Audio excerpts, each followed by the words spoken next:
So normally, you will see me here on the stage dancing. Diba?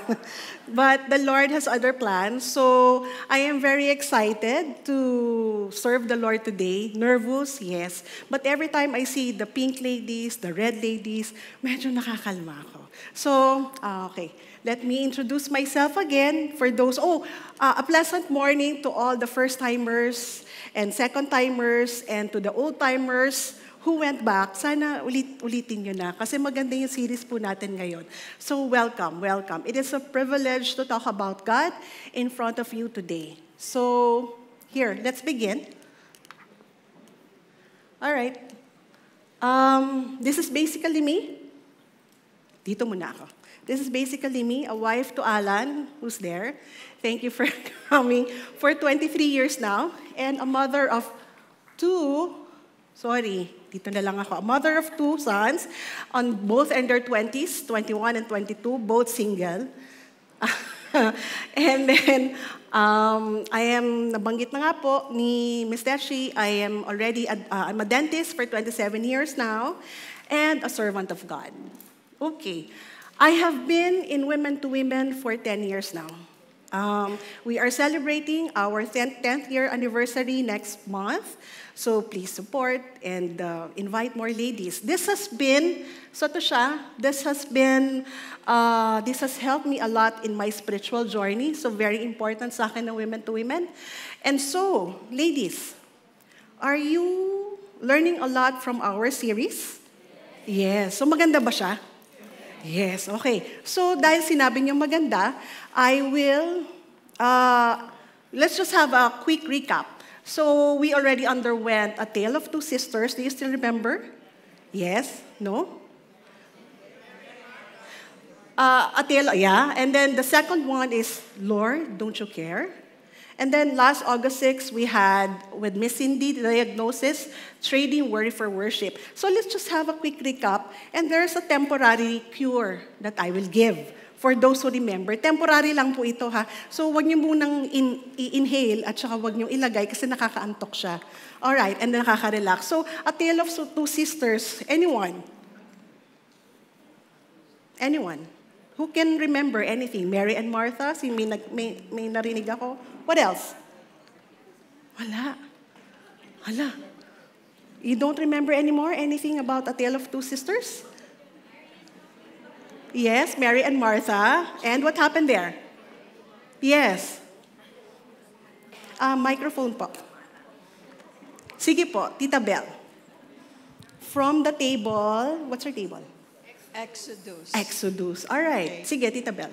It's a story of 2 sisters. Yes. Who was visited by our Lord Jesus Christ. Yes.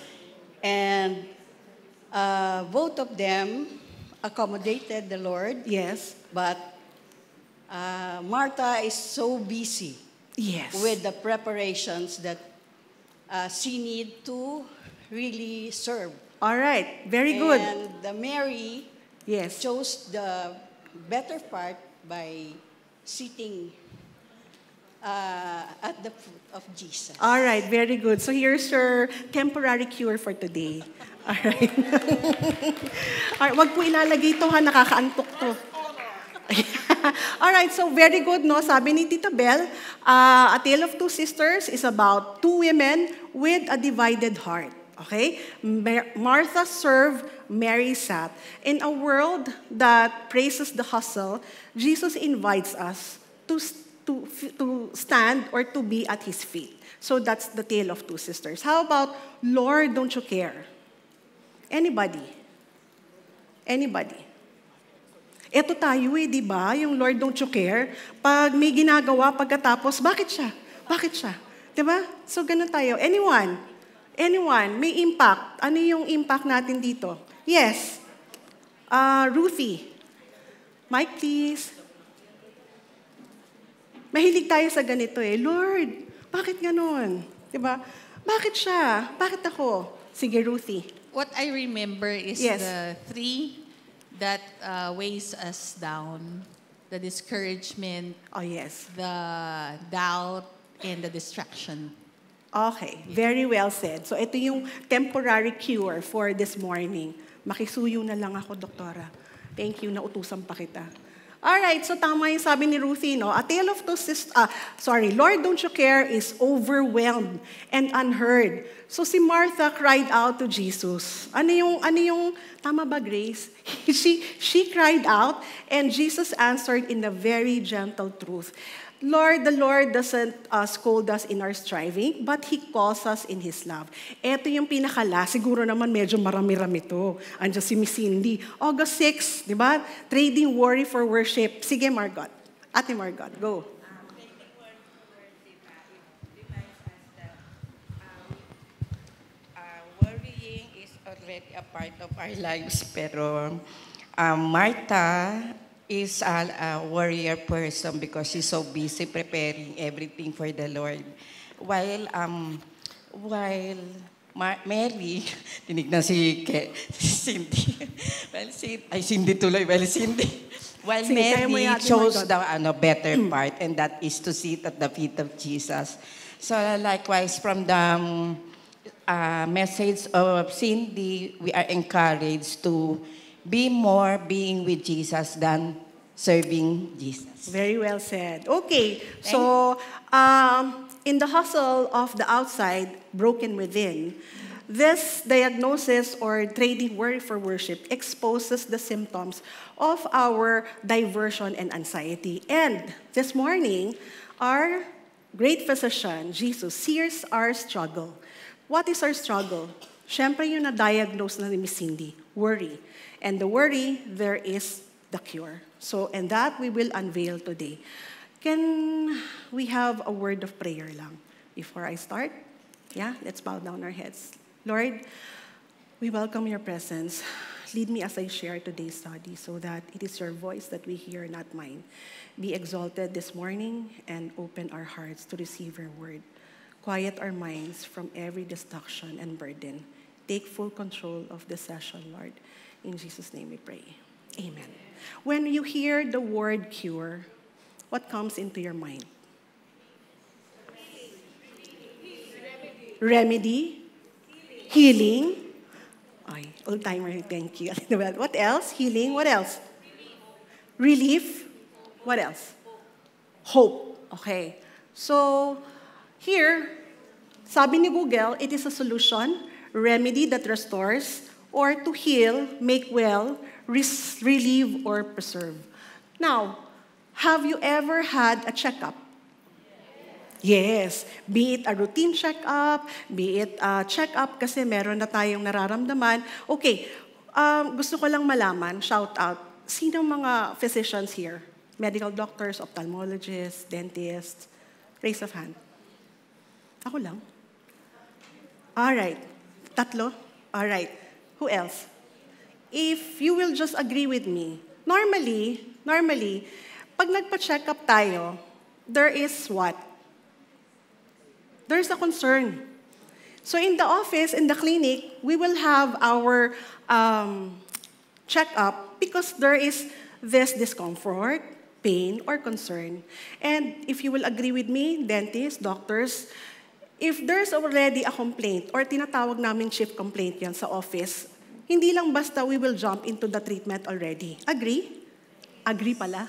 Okay. So what do we normally do? We will have tests, we will have x-rays, we will have a lot of things, diagnostic materials ang tawag sa kanya. So in the clinic, normally, sa akin, when patients come, they're irritable.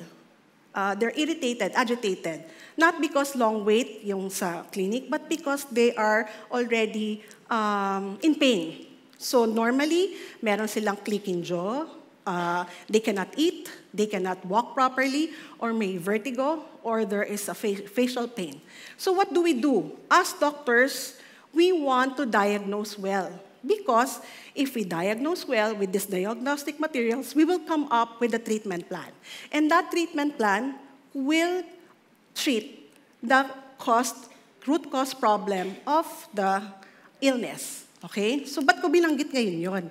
Remember last time, with Miss Cindy, she talked about the diagnosed worry and what it can do to us. You can still remember?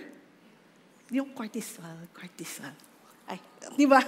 So effective yun. The cortisol, what does it do? The adrenaline, what does it do? So totoo yung sinabi last time that when we diagnose the stress or the worry, it can harm us emotionally, physically, mentally, spiritually. There are a lot of things na mangyayari. So we know already that we are sick. There is a problem. O ano naman ang connection nun sa study ngayon? Meron. Okay? So here, this is our key scripture for today. Can we kindly read? Luke 10, verse 41 to 42. Okay? But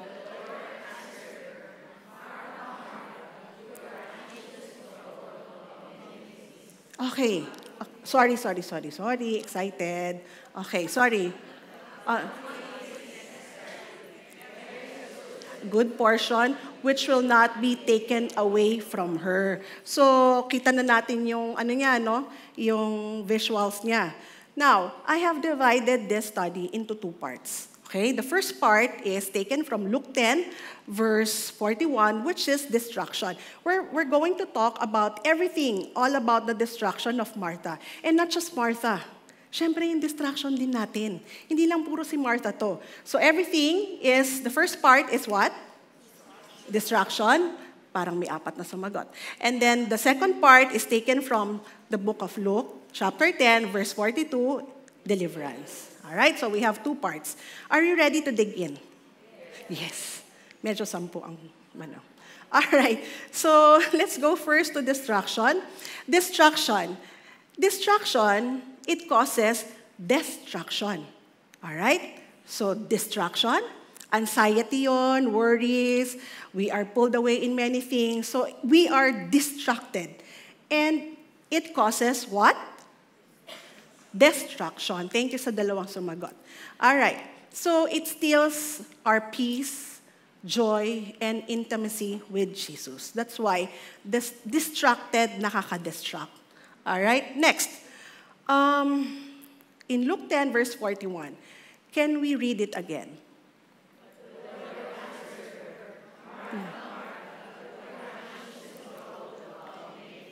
All right. Martha, Martha. Once, twice.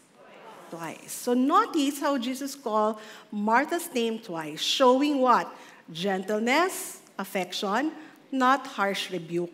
Hindi naman tayo andon, pero knowing our Panginoon, the way He calls us, hindi naman siguro, Giselle. Hindi muna, Giselle.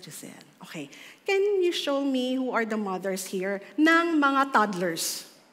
Ages 2 to 8. Ay, wala na ako ng 20s pala akin.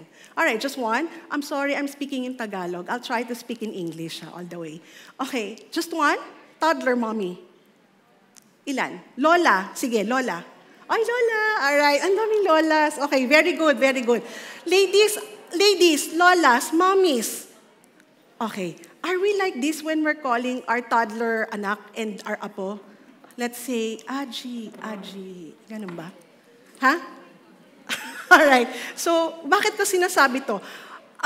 When we are calling our children apo, ibig sabihin nito, we want their full attention. Am I correct? Yes? Because we mothers, I remember when my children, dalawa kasi yan dalawang lalaki. So 1 year apart. Pag yung isa hinihika, yung isa very bubbly, no? Hindi naman masyadong hinihika. I would call them, Cello, something like that. Tapos na naman yon. Or, Aji, why? Kasi binubuhusan na ng bunso yung panganay hinihika nga, inuubo, di ba? So, when we are being called twice, thrice, it means there is an important thing. There is an urgency. May nangyayari. Right? Can you connect now? Martha. Okay? Alright? Ano bang meron kasi? Bakit kasi nagkakaganyan? Alright.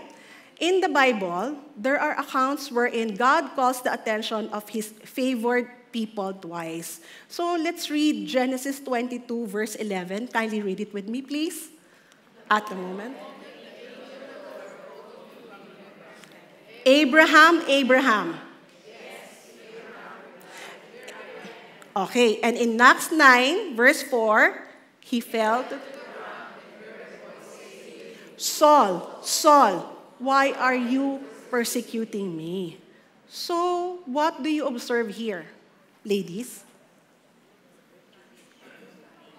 Twice, repetition. So, when there is a repetition, it means there is an urgency, affection, or a solemn moment with the Lord.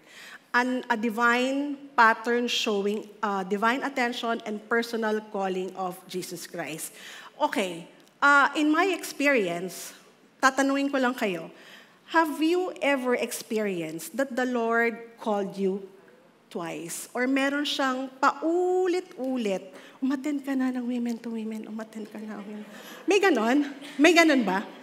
Or mag-D-group ka na, mag-lead ka na. May ganon ba sa inyo? Okay, yes, no? Ang yes niya. Or tinatawag ka niya, wealthy, bumalik ka na ulit. May ganon?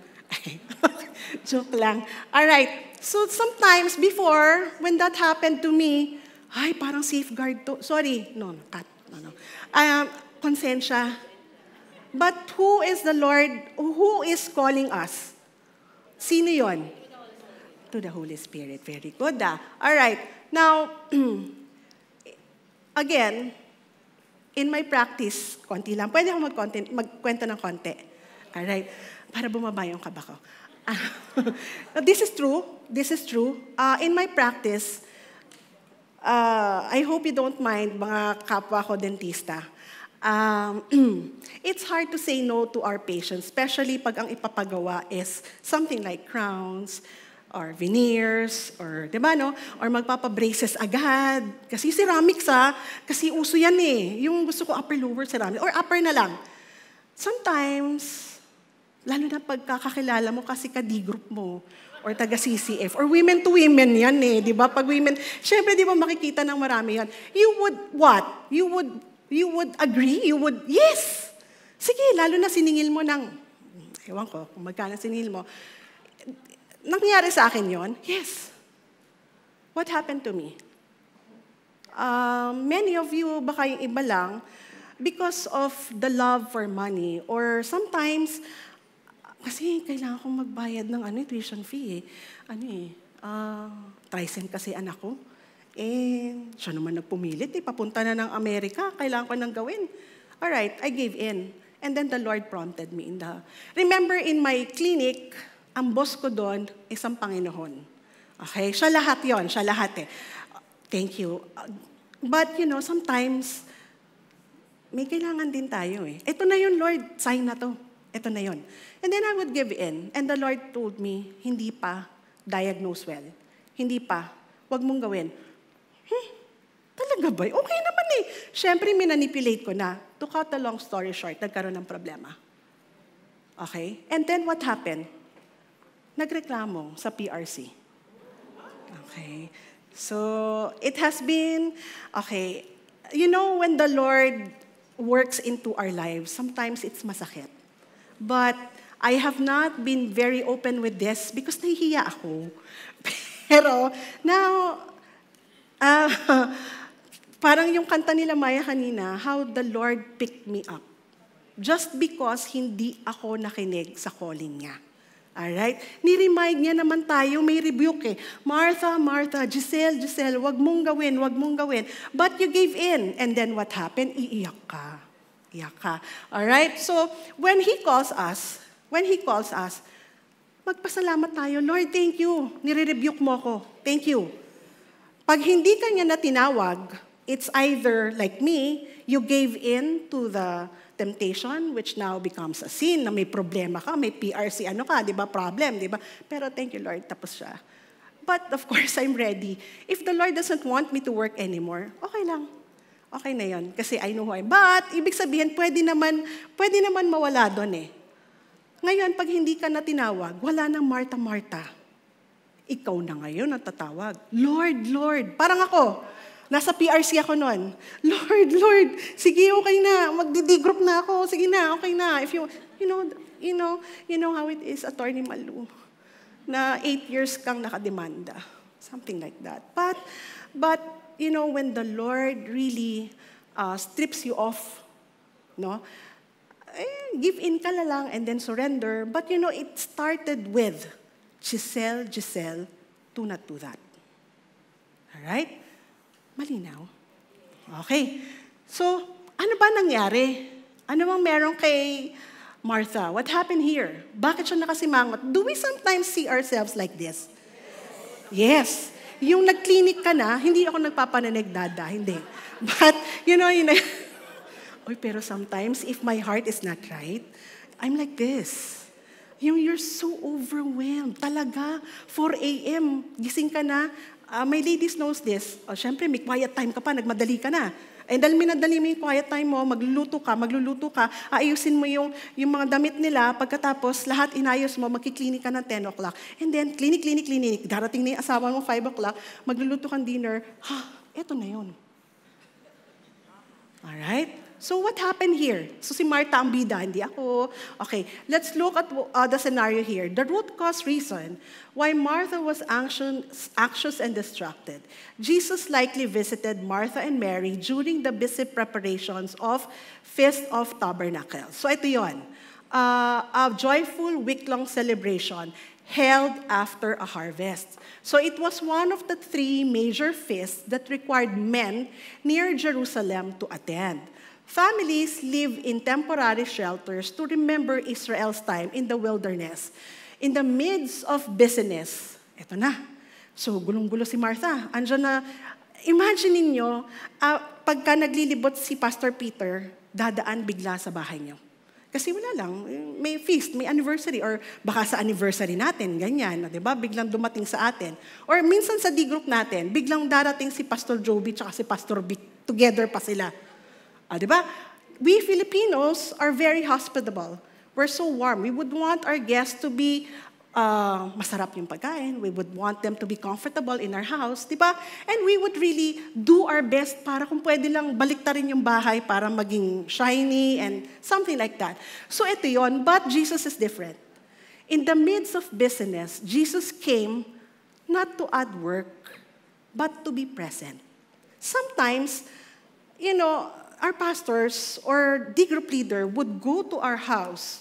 Yung halimbawa napunta ng, kunyari, West Service Road, sila mother, yung D12 leader ko, di ba? Biglang andito na tayo, daan na tayo. Sometimes it's like that. We just visit not because para magpanggulo or makikain, but to just say hi, kamusta? Something like that. And so, kay Martha naman, gusto niya lang maging yung everything is fine, everything is maayos, so ganyan siya. But Jesus points out that she is worried and upset about many things. All right? The distractions of the service, hospitality, and may even be of comparison. This exposes a divided heart and perform more than to be present. So, have you ever found yourself worried and distracted with endless tasks as a mom, a wife, a lola, tapos biglang meron pang work, may career, may D-group, may ministry? Sometimes, it's hard to balance po. It's hard. Halimbawa, may farm ka dito, may bahay ka dito, binahayon, something like that. So, what do we normally do? Or sometimes sa mga activities ng mga bata, hahatid natin, doon sa may mga nag-aaral pa na maliliit, hahatid natin, tapos mamamalengke tayo, may sale sa SNR, pupunta tayo, tapos babalik ulit, something like that. Tapos may work tayo, online, something like that. You would be very overwhelmed. But what does Jesus have to say about our worries? Can we all read Philippians 4, verse 6? Instead, tell God and thank Him. Okay, meron pa. Matthew 6, verse 25, please. That is why I tell you not to, whether you have enough food and drink or enough clothes to wear, isn't life more than food? Okay, in Psalms last na. Psalms 55 verse 22, give our burdens to the Lord and He will take care of you. He will not permit. Isn't it, after reading this, when I am studying 2 months ago on this chapter, ang tagal, di ba? I just realized that this study is not just for you. It is also for me. Because like you, I worry a lot. At pag anak ka na ng Panginoon, when you are a child of God, you're not supposed to be worried. Di ba sinabi sa atin yon, iba ang concern sa worry. And we have to be joyful sometimes. Always be joyful. Di ba? So, isn't this wonderful? You don't need to do anything na hindi mo na kaya. I remember, Miss Cindy, last time, mahilig daw tayong maging fixer. Kasi fix tayo ng fix ng fix. Can we fix everything? No. So, when life is like super magulo, super weighed down, hindi mo na alam kung paano aayusin yung schedule mo. Kasi bakit 24 hours lang?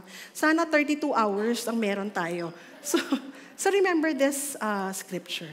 Okay? So what's my insight? Jesus is not condemning Martha's service.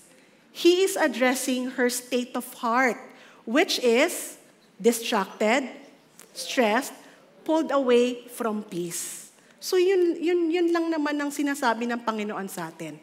What is my reflection on this? Jesus is not a rebuking service, but the worry and distraction that came with Martha's activity, yun ang nire-rebuke niya.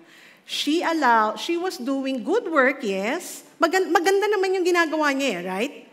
She was doing a good work, but allowed it to overwhelm her and take priority over presence with Jesus. Okay? So, I will just, okay pa ba kayo? Don't use the plosa, antukin kayo doon. All right, so let's read this. The Bible tells us of a disciple who, despite witnessing one of Jesus' miracles, lost his focus on the Lord. Let's take a closer look at what happened. I will just drink water. Kindly read, please. Matthew 14. All right, please read.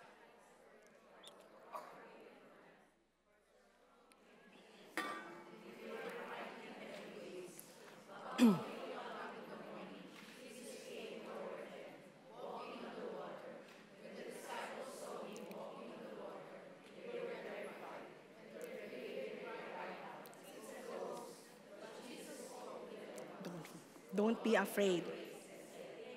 Courage, I am here. Okay, this passage describes the night Jesus fed 5,000 people. Can you imagine? Nagpakain pa lang. Do you still remember the story? Yes? Can you raise a hand who remember the story? Okay, nice. Sila hindi masyadong na-remember. Okay, so the disciples set out by boat across the Sea of Galilee toward Capernaum. It became dark, the wind grew strong, and water were rough. Jesus had not yet joined them. So after nilang mag-feed nito, are you familiar with the Chosen movie? Ay, maraming nanonood. So ito, maganda yung illustration nila dito, no? And it was so heartwarming ba? Or ano siya when the Lord gives miracles to us, yung may ginawa lang sa buhay natin. Yung, yung sumobrang bait ng asawa mo. Hindi lang bait, sumobrang bait. Yung parang nakakatakot na. Diba? Tapos, and then medyo may hindi lang nakapagtapon ng basurahan kung ano-ano na naman ang sinabi mo. Pero nakita mo, sumobrang bait na siya. Sometimes in our lives, nakikita na natin yung work ni God. But, it's, parang bakit ganun? It's a ghost talaga. In our lives, do we sometimes feel that life is weighing us down because of struggles, chaos, endless storms, not knowing when the storm will end? What do we do? Are we still focused when we experience the storms of our lives? Yung paulit-ulit lang na unos ng buhay. Paulit-ulit lang. Hindi naman matatapos to. This is not a happy thing when the Lord allows the storms in our lives. And one storm after the other. Parang yung nangyayari lang sa atin on our weather. Last time, di ba, na-risked tayo dun sa Lord Don't You Care. Paulit-ulit lang na storm in our lives. What do we do? It's a ghost? Ganun ba? Na nakita na natin yung work ni God, tapos may nakita tayo doon, but we are humans. Diba? Alright, so let's continue. Kindly read. Matthew 14, verse 28 to 33. Okay. Then Peter called to him,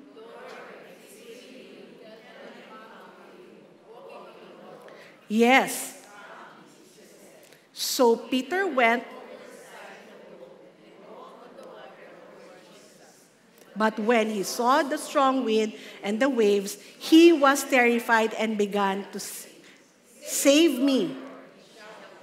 Wait lang. Basahin ko lang ulit. So Peter went over the side of the boat and walked on the water toward Jesus.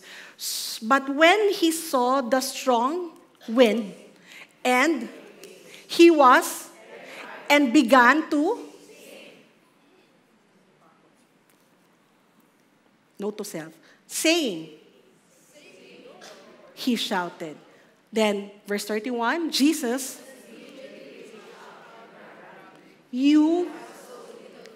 Jesus said, why did you doubt me? When they climbed back into the boat, the wind,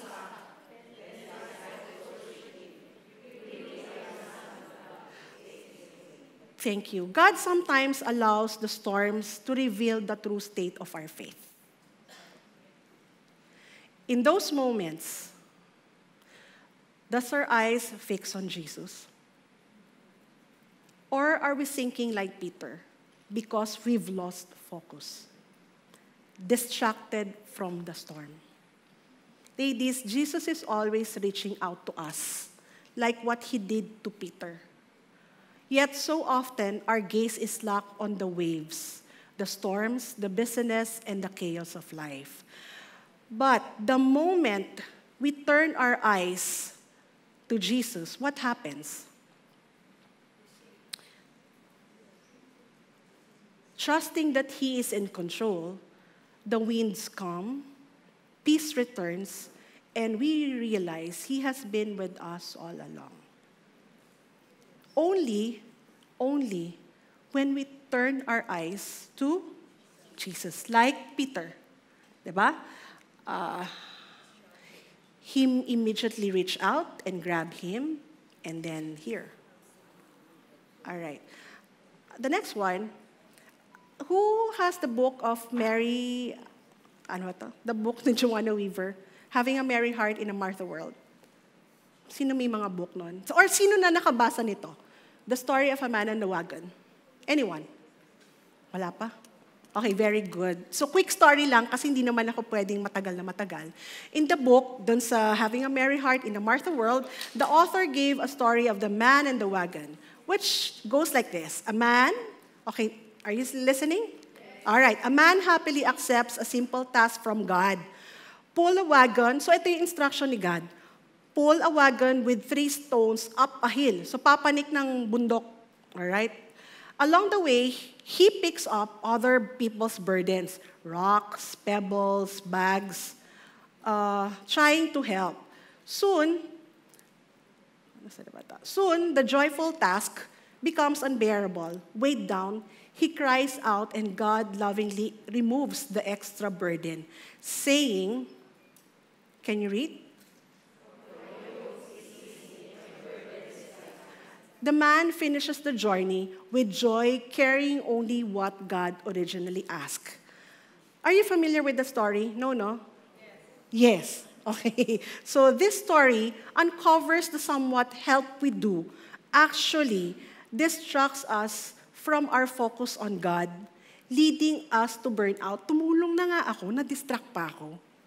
Remember, God only asked how many rocks dun sa nag-volunteer. Ay, si God. Tapos sabi niya, Lord, how can I serve you today? Ilan yung rocks na pinabubuhat ng Panginoon?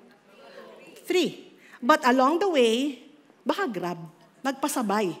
Di ba? Yung nakidala. So ano nangyari? Of course, dahil marami ng laman yung wagon, na hindi ko alam kung ano yung wagon niya, bumigat na siya.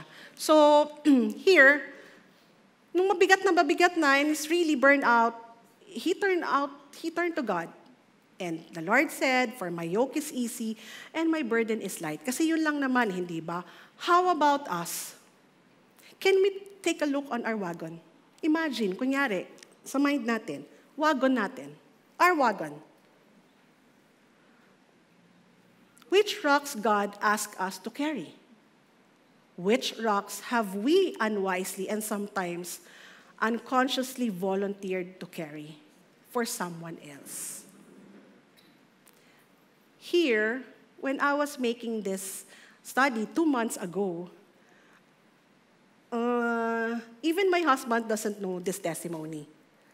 And I only find out when I really took time on the devotional of this book.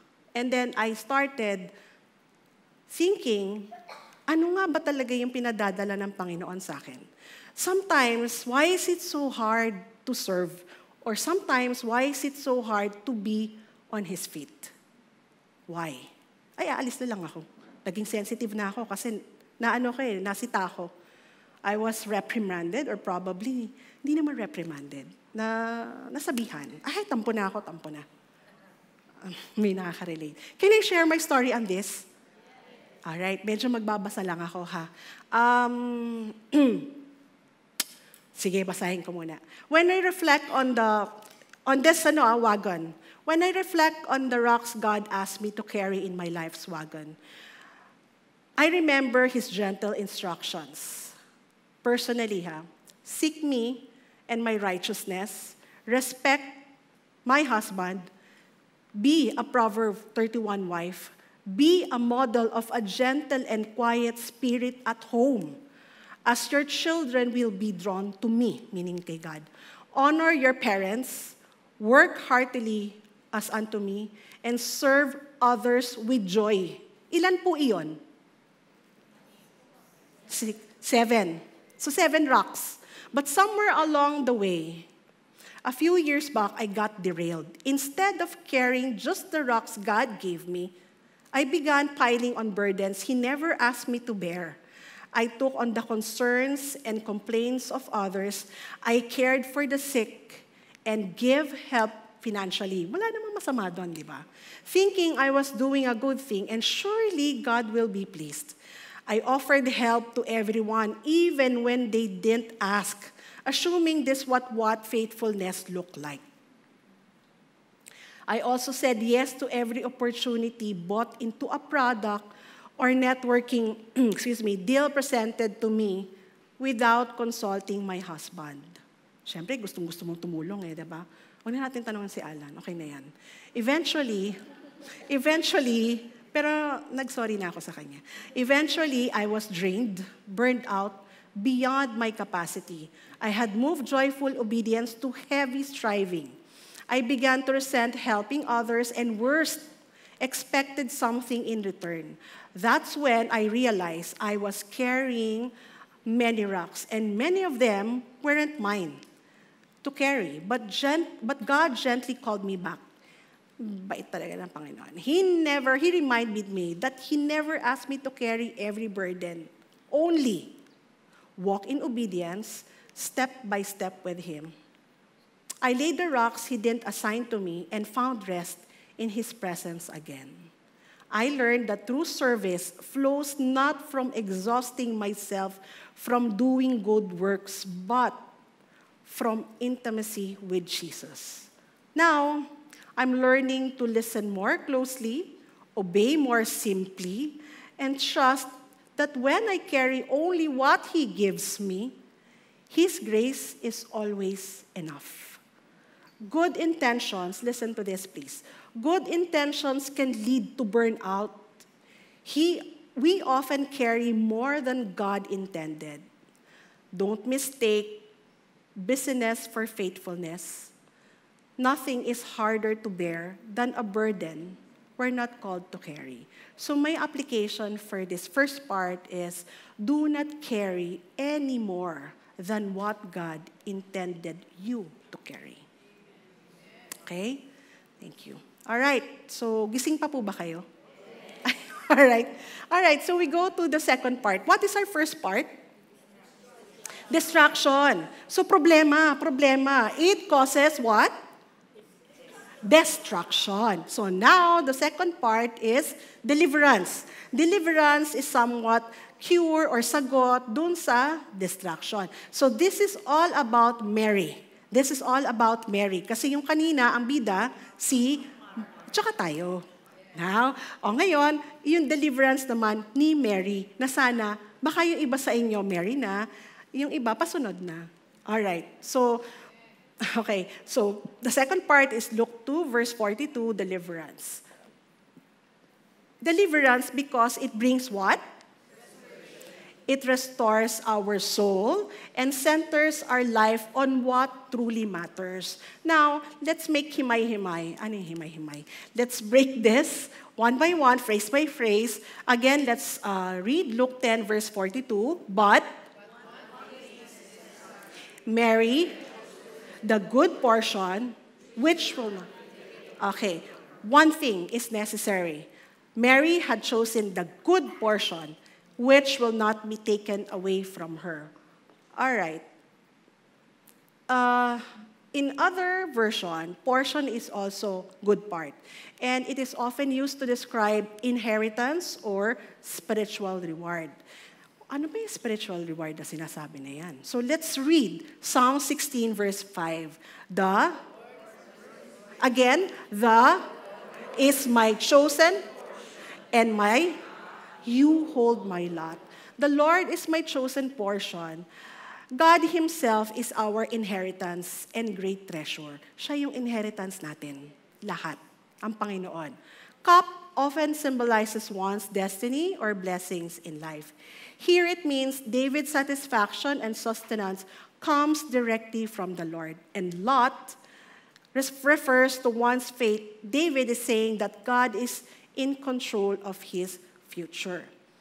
Here, Mary had chosen a portion that feeds not just the stomach. All right? Jesus redirects her to what truly matters. And what truly matters is a heart focused on Him. Him, ang Panginoon, which is our inheritance or great treasure. Mary chose the better part. Ano po ba yung better part na sinasabi dito? Closeness to Christ, learning from Him, enjoying His presence. Again, the better part is closeness to Christ and enjoying His presence. Yun. Kaya siya nakatabi sa Panginoon. Hindi niya inuna yung pag-serve. Ito yung gusto niya kasi, yung better portion. Her inheritance. And Jesus says, this will not be taken away from her because it is not temporary. Very good. Now, what's my insight? Jesus highlights the priority of relationship over responsibility. While Martha was distracted by many tasks, Mary chose that truly matters. So, sa pagnilay-nilay po natin, or probably during your breakout, do I really sit at His feet daily? Or often distracted like Martha? Okay. So, mamaya natin sagutin yan. Do you want to know what is the one thing here? One thing is malapit na po tayo. The one thing here is a person, not a task. Jesus did not say, Mary, choose to pray, to serve, or to read the scripture, although those are all good. He said, Mary chose what is better, and what she chose is Jesus. Okay? It is not about what she was doing, but who she was with. Then the second thing, the one thing, number 2, is an anchor of the soul. Can we read Psalms 27:4, please?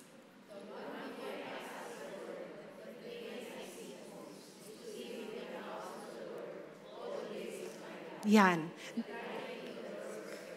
And meditating in His temple. Thank you. David longed for God's presence, not just companionship. So ang gusto dapat natin is yung presence ng Panginoon. Hindi ba pagka medyo wala na ang Panginoon sa atin, because of many factors, because of sin. Wala na siya. Kamusta naman kaya tayo pag hindi na present ang Panginoon sa buhay natin? Chaos. Tama. And the last one thing. The one thing, number 3, is puts everything else in place. When Jesus is first, everything else fall into its right order. Martha was doing good things, but anxious and troubled because her priorities were off. When we put Jesus at the center, remember, we serve, we give, we love, not from pressure, but from rest. Chill lang. Chill. Relax. Hindi yung natataranta tayo because Jesus is the center. Okay? So, summary. Picturean nyo na. The one thing is a person, not a task. Together. Number 2, the one thing is. Number 3, the one thing is puts everything else in place. Alright. Gusto niyo bang malaman yung practical ways to center on the one thing? Especially those who are hirap na hirap.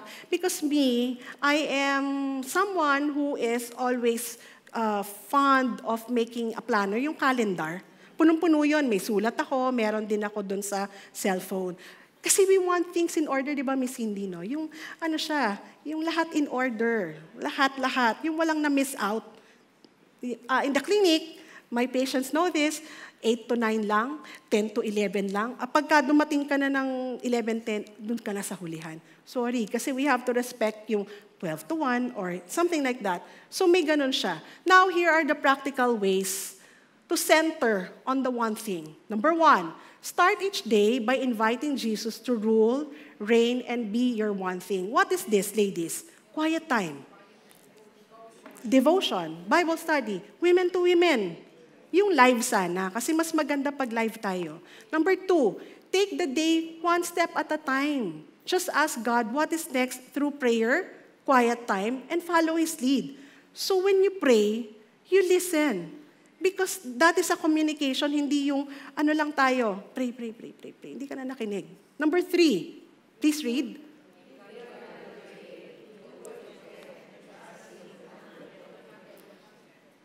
Parang nagugutom na sila. Wala pang pandikoko. Okay. So offer your day to God. Offer your day to God. All right? Meaning, before you go out of the house, before you do anything, kaya it's important to begin our day with a prayer or devotion or kahit yung audio yan. Let's begin our day with a prayer, with devotion, quiet time. Number 4.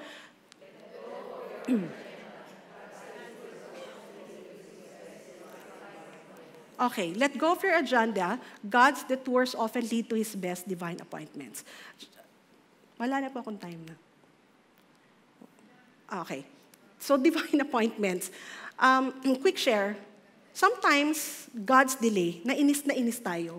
Kasi pinaghintay ako. Hindi mo alam yung God's delay na yon. Meron siyang i-assign sa'yo na probably ministering to this couple. So, just 3 days ago, nagpapasyal lang kami ng asawa ko. Siyan lang, date. But we have no plan. Errands lang tayo, kain tayo. Normally ako naman yun. Dad, 12 to 1, 1 to 2. So, wala muna. Kasi nga, naaral ko na to eh. So, hinayaan ko lang. Tingnan ko nga kung totoo yung sinasabi doon sa let go of your agenda. And then, true enough. God sent us a couple which we dearly love. I don't know if they're here, but I asked for permission to share this. And we saw their hearts. They were so blessed. They were so happy. But they didn't know, this couple didn't know, kami ang na-bless. Why? Because we saw how they serve. Yes, maraming reklamo because the church is not perfect. Wala naman pong church ang perfect. But we serve a perfect master. And this couple, they're the ones serving really with the heart. And para kaming na-rebuke ng asawa ko. Diba? Parang, so this, if we did not allow this to happen, this delay, kasi anong oras yung last full show yata namin nun? But nakapag-last full show pa kami ni Alan noon.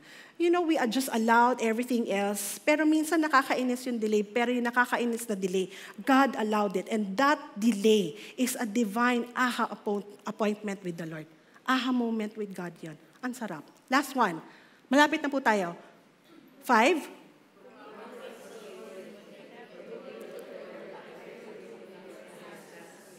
Okay.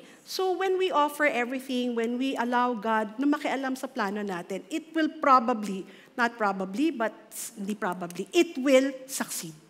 Probably hindi dun sa time na gusto natin, but soon. Alright? Malinaw po. Picturean nyo na. Alright. Nasa na ba ako? Ay, mag-click. Now, okay. Imagine your life is a wheel. Dapat meron akong basikleta, pero wag na lang. Ito na lang. Alam niyo po yung sa bike, yung wheels doon, yung gulong. Alright? So, the spokes are your many things, your responsibilities. Spokes po ito. Yan. Yan po yung rayos na tinatawag. So, sa bike, para umandar po yun, kailangan ng gulong. For it to go, bakit nga po pa tayo nagbabike? Ba't tayo kotse? Yung iba, exercise. But normally, we use bikes to go somewhere. Sa paroroonan. So, wheel, this is our life. The spokes are your many things. So your work, family, health, ministry. The hub, yung gitna po, the center is who? Must be Jesus. So imagine if the hub is missing or weak, the whole wheel will what? So kung nagwiwiggle yung bike nyo, sa tingin nyo makakapunta tayo sa kabilang kanto? No. Kasi mahina yung hub. Alright? But in our life, when the center is Jesus, matatag. Alright? Jesus is the one thing needed that holds everything together. Kasi dito po sa wheel, yung hub, siya ang tagahawak ng lahat. Alright? Now, in closing na ba ako? Wait lang Alright, in closing, Martha was doing a good thing, but missing the best thing. Martha was doing, Mary was being. Mary prioritized the presence over performance. The contrast is not work versus worship, but anxious service versus focused intimacy. And my last application for part 2, application 2, the cure is not doing more, but being with Jesus more. Last verse. Kalma. Be still and know that we have a God, and that God is in us. Let's pray. Lord, thank you, Lord, for this time that you have allowed us to listen to your word. And Lord, thank you that we were able to know and hear the cure that you would want us to have. Like Martha, Lord, we are drawn, we are pulled in many things, we are distracted, we are anxious, we are worried. But Lord, we want to have a merry heart. We want to sit at your feet, Lord, and we want to just have a good time with you, being present in you. As we part our ways, Lord, help us to remember that the cure is not doing more, but being with you more. Help us, Lord, to renew and restore our relationship with you so that we will be able to hear you in times of storms in our life. And this we ask in your name. Amen. Thank you.